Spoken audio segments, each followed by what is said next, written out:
Hey, what is going on, everybody? Welcome to Upkick MMA episode 278. I am Brendan.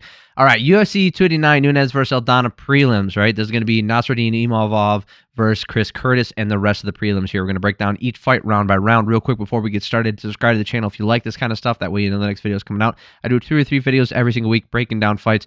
I'm also covering the Ultimate Fighter. Also, if you're looking for specific fight breakdown, timestamps are down below. Let's get it started. All right. Kind of anticlimactic end to what was a pretty good fight, honestly. Imavov was looking really good here. It was...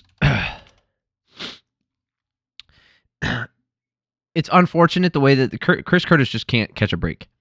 You know, he got headbutted in the last fight, which changed my opinion on who I thought won. And then this fight gets the headbutt, and it's called off because he can't see. But let's talk about what we saw here, because there is some stuff going forward, especially for Imavov. Curtis was landing the low kick to start and using the jab, pumping it out there to get into range, but he just wasn't able to do it very well. Imavov was using that front leg to kick to the knee and to the body. Curtis was pressing forward and using power left hand to the body. Imavov got the back body lock takedown. He didn't do anything with it, but he did get the takedown. The right hand gets through for Imavov. Curtis landing the right and the left hook, so Imavov goes for the clinch and the takedown again, and he gets the back. Imavov getting more work done in this round. Curtis not finding his mark, in my opinion. So Imavov took this round 10-9, 29-15 for the striking numbers in favor of Imavov. Second round, Imavov skirting the outside of the cage, trying to keep his distance from Curtis. Curtis is getting closer with some of his punches, but the ones that are landing aren't the hardest, right? The ones that were landing were the ones, the feelers. When he would swing, that's when he would miss. God dang. Imavov pressing him in for the clinch, and then a nasty headbutt causes eye damage and a cut. Curtis just can't catch a break. Can't continue on the fight. He was losing this fight, and he was losing this round, but there was still time in this round to go. So it's unfortunate that this is the way it ended. I think Imavov was on his way to a victory, barring some Chris Curtis heroics, but it's not something we haven't seen before. So I am never a fan of an instant rematch between two guys that don't have beef, and it wasn't a main selling point of this card. No one really cares. They're not ranked fighters. Well, they are ranked, but they're not highly ranked fighters looking for a contendership. They're not fighting for a title. There's no reason to run this one back. It was fun while it lasted. If they fight each other again somewhere down the line, great. If not, that's also fine. Imavov looks good. Let's move him up. Let's also give Curtis give him another shot. Let's move him up as well. I mean, he's coming off of a loss, but he's still worth throwing in there. I think he's fantastic. Miranda Maverick taking on Jasmine Jasudavicius. Another Canadian here in Jasudavicius. Both women are landing in the middle, but nothing with tons of force on it. Jasudavicius getting the takedown against the cage, and she ends up on top. Jasudavicius couldn't do damage on the ground because Maverick was in an armbar attempt the whole time. But the sub wasn't that close. She just had that position, and it was a stalemate for most of the time. So 2 minutes and 50 seconds of her sitting on her back with nothing to show for it. Looking at the striking numbers now, I gave that round to Jasudavicius. Looking at these striking numbers, seeing that Maverick was up, maybe she did more damage than Jasudavicius did. I didn't think so. I thought Jasmine did more damage. But even if you keep it close and you say that the damage on the feet was even or close enough, then the control time for Jasudavicius takes it way over the top. So that's how I had it. We'll look at the judges' scorecards at the end. I had a 10-9 for Jasudavicius. All right, Jasmine landed a head kick and then a right hand pressuring into the clinch. Maverick attempts a single leg, but Jasudavicius gets on top yet again. Jasmine got the back and had the body triangle for a lot in the second round. 3 minutes and 21 seconds of control time for her. She was down on the striking numbers yet again, 15-12, but so much ground and pound, or a little bit of ground and pound, and so much control time, 20-18 for Jasmine, in my opinion. Jasmine she's just landing so much volume in this last round. It's just constant offense out there, pressuring forward. She started to land hard and chasing down Maverick, throwing harder, gritting her teeth. Like there was a moment in there where she was literally jogging across the octagon to chase her down. Maverick was just not putting power on her shots. Even though she's touching her, there wasn't a lot of power behind what she was landing. Maverick looking for the takedown, but gets reversed again. She looked tired and just beaten. Jasudavicius put it on her in that last round, 45-28, finally in favor of her, getting all 3 rounds, in my opinion, 30-27. Let's see what the judges think, huh? So, all 3 judges gave that first round to Miranda Maverick. Totally understandable. I think I misjudged the amount of damage on the feet. I think I should have given it to Maverick, and then you could call it neutral time on the ground because she was in that attempt. So I'll take blame for that one. I made a mistake in that first round. And yeah, if I had scored that for Jasudavicius, then it would be 30-27. Luckily, I got saved because the next 2 rounds weren't close. But I'll admit I screwed that one up. I think I misjudged what I saw there. All right, this one was great. Aiemann Zahabi taking on Aoriqileng. Aoriqileng was landing this hard body kick and then a hard low kick. Zahabi countering with a barrage of hooks, and then holy shit, a huge left hand puts Aoriqileng down, and that was the end of it. 5-5 for striking numbers, but Zahabi just measured it and landed that hand, and then he goes down. Zahabi now, looking really good since 2021, knocking out Draco Rodriguez, getting a dominant performance over Tercios, and now knocking out Aoriqileng. I think it's time to step him up because he is not getting any younger. Yeah, great fight for him, great win for him, excellent highlight reel knockout. Kyle Nelson versus Blake Bilder. Nelson was just there and would not go away, and Bilder kind of gave this one away a little bit. Nelson landing a right hand after Bilder stops mid-combo. Nelson gets some clinch control time against the cage, but he didn't get any damage with it. Bilder was pressing forward, loading up on the jab and the right hand. Nelson landing a big right hand and a left hook right at the end of the round. Nelson did enough damage to keep it even and had more control time, in my opinion. If you look at the striking numbers here, 22-19 in favor of Bilder, but those last couple strikes really swung this over to Nelson, in my opinion. Second round, Nelson landing a body kick and a hard low kick. Nelson landing a nut shot. It was bad, but the ref didn't see it, so that's great.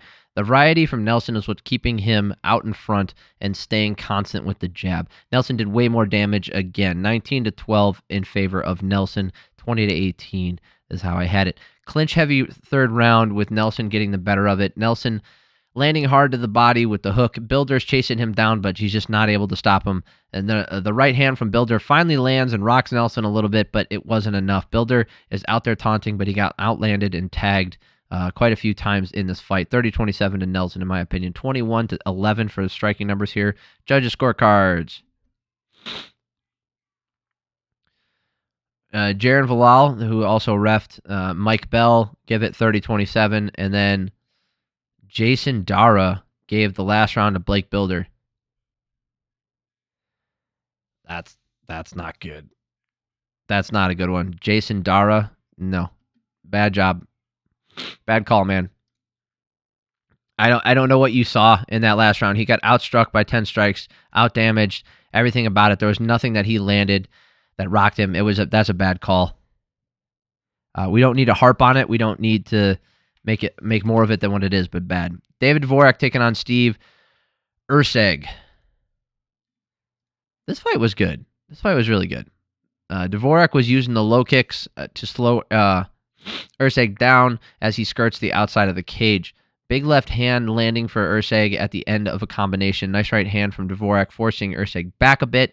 Erceg swinging, but Dvorak slips and counters. So there was these moments in there where you'd see Erceg get a little bit, move forward, and look like he's going to land some damage, and Dvorak just slipped and moved with it, and he just did so well. This first round, 10-9, in my opinion, to Dvorak. He outstruck him 20-16, and he just looked like he was just a step above, just a little bit better than Erceg.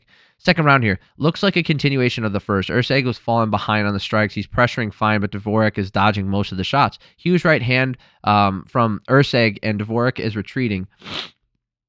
Erceg lands a head kick. This is there's a weird scramble, and then Erceg goes for a really tight guillotine, but Erceg He landed a couple up kicks that made Dvorak fall back onto the ground. They get up in exchange for the last 6 seconds, but Erceg took this round away with the damage that he caused at the end of the round, okay? It was very close. He got outstruck 23-18 in favor of Dvorak, but I had Erceg winning this round with the damage that he did. I had it 19-19. Nice right hand from Erceg to start this last round. He was the one landing the 1-2. Now he's putting offense out there with the front kicks, the low kicks. Big left hand from Dvorak. Dvorak gets a double leg, but he didn't do anything with it. Erceg going for the guillotine, staying aggressive. Erceg gets a takedown. They get right back up. Erceg getting the nod in the last round for the damage, in my opinion. 20-10 for striking numbers. Erceg, if you gave this fight to Dvorak, I am not upset about it. I just did not see it that way.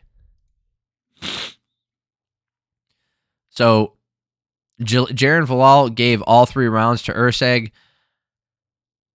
Yeah, that's fine. I that first round I gave to Dvorak, but I could see that.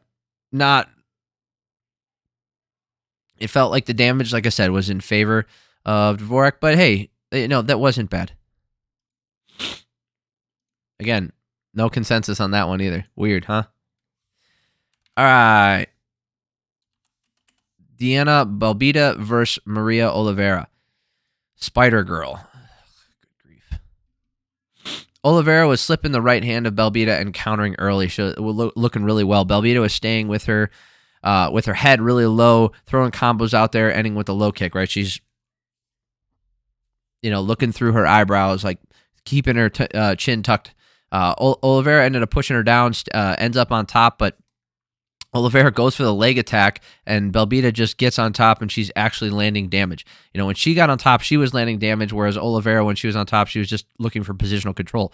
Belbita was missing with the huge overhand right, but she is landing more overall.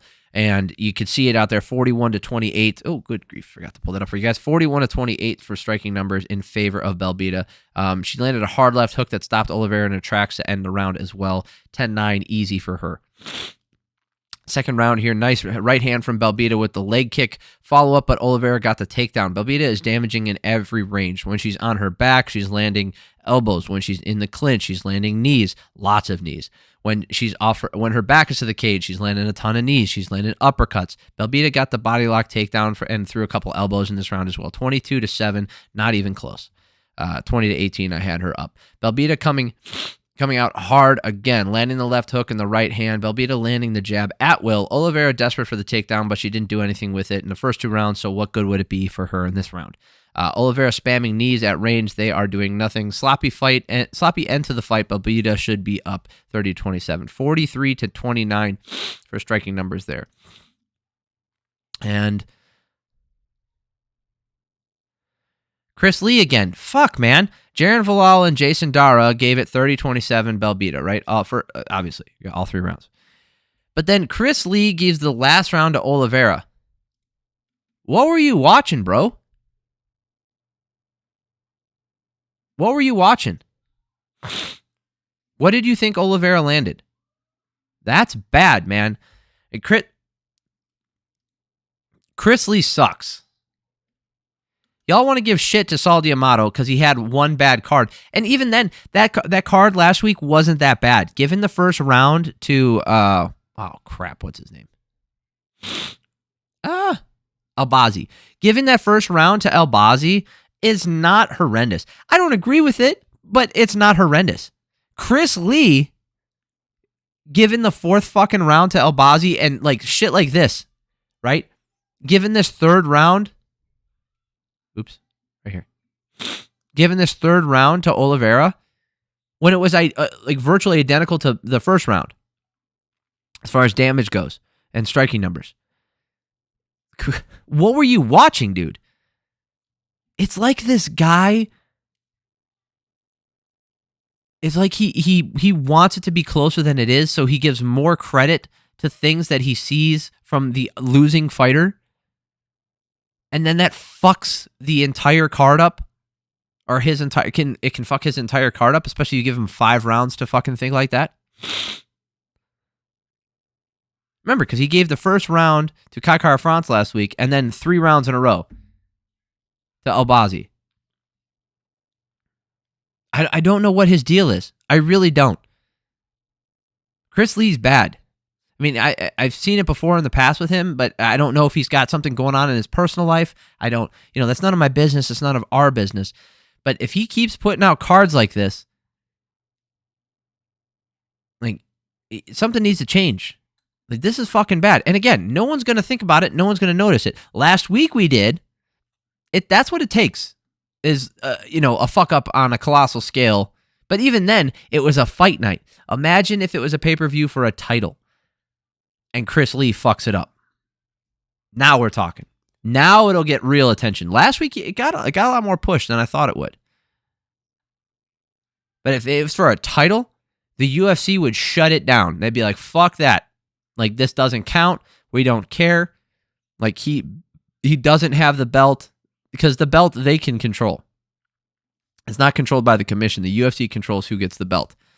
So anyway, that's it. We don't have to go on that rant again. I just think Chris Lee, I hope all is well in his life, and I hope whatever's going on gets better. Okay? I don't know what's going on with him. I don't remember him having a string of bad calls like this bad, but it seems to be more consistent as of late. So I think whatever's going on in his life, he just need to take some time off, and maybe he's fallen out of love with the sport. I don't know. Anyway, thank you all for stopping by. It means a lot to me. I appreciate you.